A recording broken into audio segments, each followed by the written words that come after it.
मुझे पूरा विश्वास है कि एनडीए को एक बार फिर से बिहार की महान जनता ने अपना मत दे करके एक और टर्म एनडीए को दिया है। ये कहने के पीछे मेरा कई तर्क भी है। मैं मानता हूं एनडीए का मतदाता बहुत शांत रहा है और महागठबंधन के कई जगह पे लोगों ने मतदाताओं को धमकाया भी है, मारा पीटा भी है। तो चुपचाप कमल छाप, तीर छाप, कढ़ाई छाप, नाव छाप, ऐसा बहुत कुछ चला है।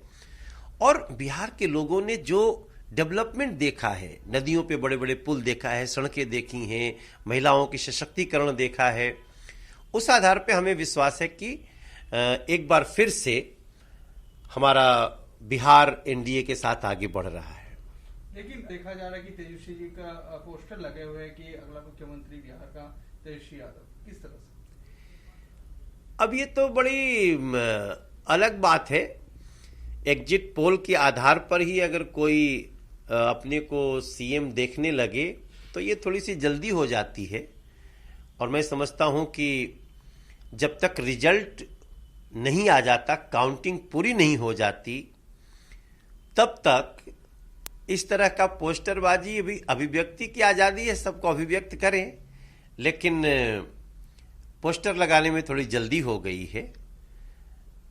जो रिजल्ट धीरे धीरे आना शुरू होगा, अंत तक पहुंचेगा, उसमें बिहार की जनता ने जो मतदान किया है उस जनादेश को लेने के बाद ही किसी को भी आगे बढ़ना चाहिए। और मेरी प्रार्थना है कि जो भी जनादेश आता है उसको शांति से और सहृदयता से उसको स्वीकार करें। जनादेश के बाद ईवीएम पे माथा ना फोड़े कोई, जनादेश के बाद हिंसा न हो, जनादेश के बाद किसी तरह की अप्रिय बात न हो। जो बिहार की महान जनता ने जनादेश दिया है उसको स्वीकार करें। हमारा विश्वास है कि एनडीए फिर से सरकार बनाने जा रही है। सर, वो मैजिक फिगर कितना हो सकता है आपके अनुमान में कि एनडीए ला सकती है और एक बार फिर से शासन में आ सकती है? मैंने, चूंकि हमने भी करीब 57 रैलीज करी है, तो मैं जिस प्रकार से देख रहा हूं, जो लोगों से बातचीत हुई है, अलग अलग कई बार घरों में भी जाके हम खाना खाए, बातचीत किए, मेरा जो समीक्षात्मक अनुमान है वो ये है कि हम 122 से 130 के बीच में आ सकते हैं एनडीए के लोग। पूर्ण बहुमत? हमें तो पूर्ण बहुमत का पूरा अंदाजा है, क्योंकि हमने देखा है। एक प्री प्लान्ड भीड़ का बात करना वो अलग है, और जहां लोग दिल से कि बिहार का अगला कदम किसके साथ होना चाहिए, तो एनडीए ही लोगों के मन में है। क्योंकि जो पुरानी यादें हैं ना, बड़ी भयावह हैं, और इस आधार पे बिहार एनडीए के साथ जाने में ही अपना परम लक्ष्य देख रहा है। लेकिन सर, अगर 3-4 सीटों का ऊपर नीचे होने के बाद क्या एलजेपी को फिर आप लोग किसी तरह से उनके साथ जाने की कोशिश करेंगे? जिस तरह से चिराग का कहना है कि हम तो मोदी जी के हनुमान हैं, हम उनके साथ ही हैं।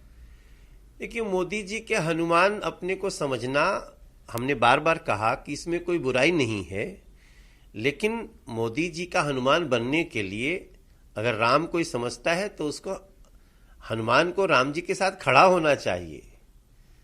और रिजल्ट के बाद क्या बात करनी हो कर लो। कई बात ऊंची नीची भी हो जाती है, कई बात दिल पे भी लगती है।